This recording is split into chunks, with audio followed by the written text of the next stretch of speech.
La Logia Luz de América 255 tuvo una fecha muy especial este fin de semana y por primera vez en su historia se permitió el acceso de una cámara y tuvimos ese privilegio. Nuestra Diana Montaño preparó un reportaje sobre lo que ocurrió en una ceremonia de la que hablaremos a fondo con protagonistas en instantes.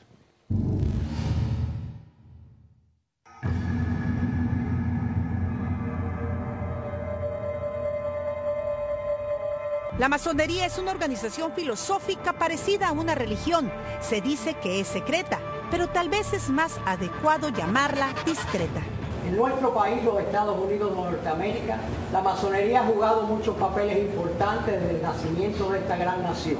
Nuestra fraternidad ha disfrutado de la membresía de 14 presidentes, 5 jefes de justicia de la Corte Suprema, infinidad de senadores, representantes y muchos importantes e históricos miembros de nuestro servicio militar, al igual que de muy importantes y bien conocidas personalidades de todos los aspectos de la vida. Creen en Dios como el gran arquitecto del universo. Tienen sus propias doctrinas, códigos morales, niveles de autoridad, templos, ritos, altares, vestimentas y oraciones. Con libertad. Los masones, miembros de esta organización, tienen una estructura piramidal en cuya base se encuentran las logias y en su punto más alto la Gran Logia, Gran Oriente o Gran Priorato. La masonería guarda celosamente los ritos de iniciación. Los candidatos prometen nunca revelar los secretos de la logia. Sin embargo, nosotros tuvimos la oportunidad de presenciar uno de estos ritos. Se trató de la instalación del venerable maestro y sus 8 oficiales. En exclusiva, las cámaras de a fondo tuvieron acceso a la Logia Luz de América número 255, una hermandad instalada en 1927 por un pequeño grupo de cubanos y españoles.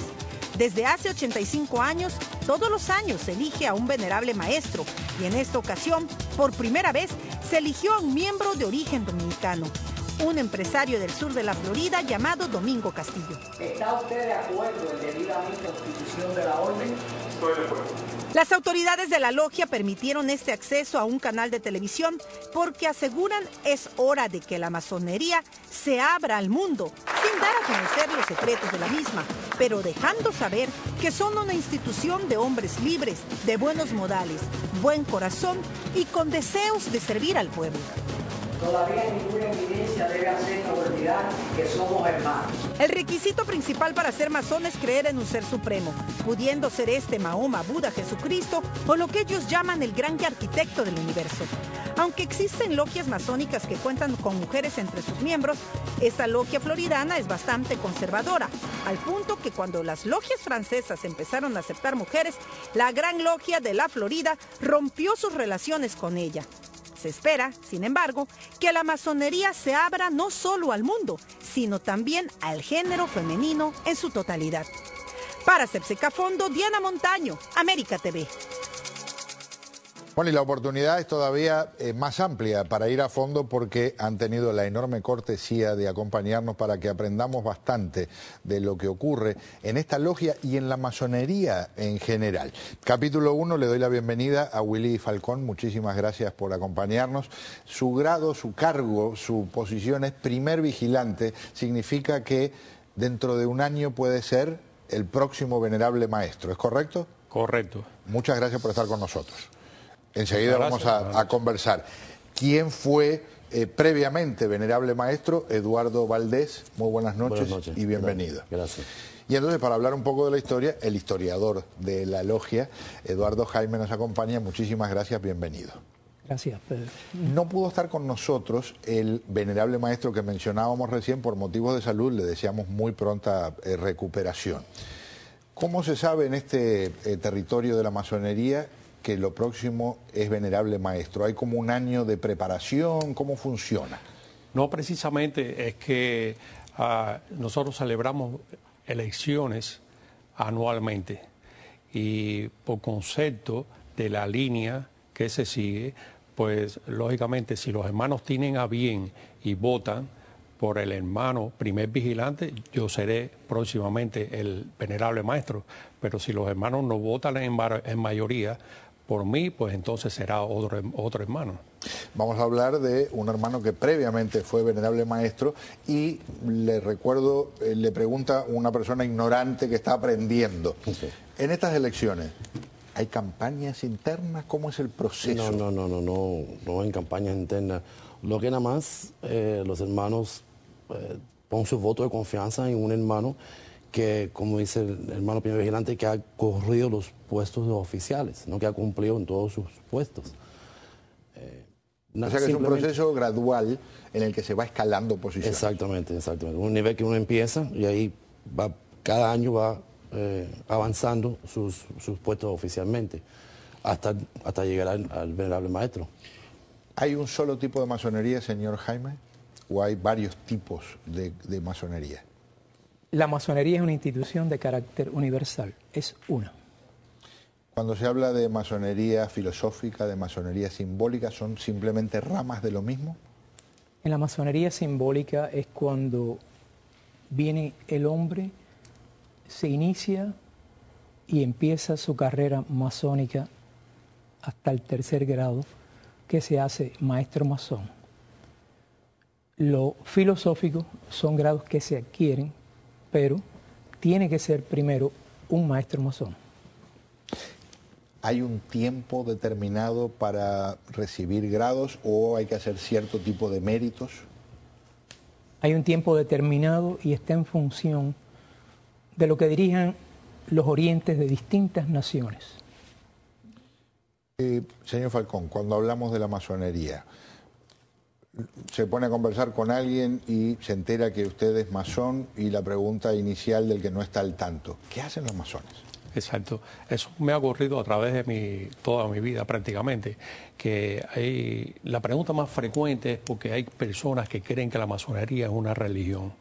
Y la masonería no es una religión, sino una institución fraternal, que lo único requisito que nosotros tenemos es creer en un ser supremo, cualquiera que sea su religión. Si usted cree en un ser supremo, es un hombre que se considera libre y de buenas costumbres, usted reúne las cualidades para ser masón. Lo que pasa es también que nosotros, para diferenciarnos de los demás, a ese ser supremo le llamamos el gran arquitecto del universo. Lo que, por ejemplo, otros le llamamos Dios, otros le llaman Alá, otros le llaman... Efectivamente. Una forma de verlo. Efectivamente. Por la descripción que me hace el señor Falcón, no se puede ser comunista y masón, porque hay que ser una persona libre para ser masón. ¿Es correcto eso? Correcto. Es correcto. Ha habido persecución a lo largo del tiempo, estamos hablando de historia de muchos años, en el que se ha acusado a masones de conspirar para hacer maldades. ¿Qué les dice a los que le tienen miedo a la masonería, señor Jaime? El problema es que la masonería es una institución tan antigua que cabe siempre el tener esa curiosidad en demasía, ese desconocimiento o esa ignorancia, o como se hablaba.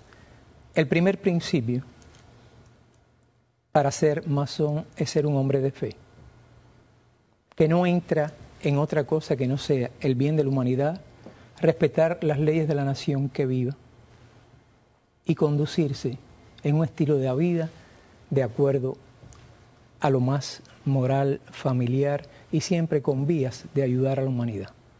Entre los fundadores de, por ejemplo, esta patria de Estados Unidos,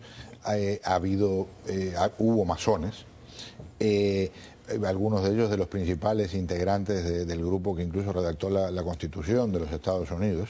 ¿Y en Cuba? Fue una potencia masónica y los fundadores de la nación cubana, coincidiendo con todo América y Centroamérica, para honor de la institución, fueron masones. ¿Algún nombre en particular para las personas que no están al tanto? De Cuba, José Martí, Antonio Maceo, Carlos Manuel de Céspedes, Ignacio Aramonte, fundadores de la nación. Como que con una lista de esas ya se habla de lo que es el núcleo de la vida cubana. Estados Unidos, George Washington, Benjamin Franklin, Adams, y 14 de los firmantes de la Constitución de Estados Unidos lo eran. Hoy, esa hermandad masónica, no solo se ayudan, se apoyan entre los integrantes de la masonería, sino que en muchos casos, y esto lo he visto en distintos lugares de Latinoamérica, hacen mucha obra comunitaria. ¿Ocurre lo mismo en este caso, por ejemplo? Sí, nosotros tenemos una parte que se llama Shriners. Tenemos los Shriners Hospital, aquí en los Estados Unidos, que vienen siendo 22 hospitales gratis para los niños. También tenemos el Masonic Heart Research Center, que está en Nueva York. Investigaciones sobre temas del corazón. Cardiovascular. No de lo romántico, sino de lo cardiovascular. Exactamente. La fraternidad en total, ¿no? Las donaciones vienen siendo aproximadamente 2 millones diarios que se donan. Para 2 millones de dólares diariamente. Que se donan en ayudando a la comunidad, obras de caridad. Dígame. Es algo que yo quería señalar, claro. En particular la Gran Logia de la Florida se siente muy orgullosa de... Nosotros poseemos lo que le llamamos el hogar masónico, que está en San Petersburgo, que es donde están nuestros ancianos y lo que nosotros también damos una muy bonita atención. Ellos se sienten como en su casa, es como un hotel. Ese centro que es totalmente patrocinado por la Gran Logia de la Florida y por todas sus logias, entre las que nos encontramos nosotros. ¿Cuántas logias hay en la Florida? Más o menos. Creo que viene siendo como 300... No sé exactamente. Alrededor de más de 300 logias. Sí. Cierro con el historiador. Sabemos lo que ya ocurrió. ¿Qué le gustaría como historiador que se diga de esta logia dentro de 20, 30, 50 años?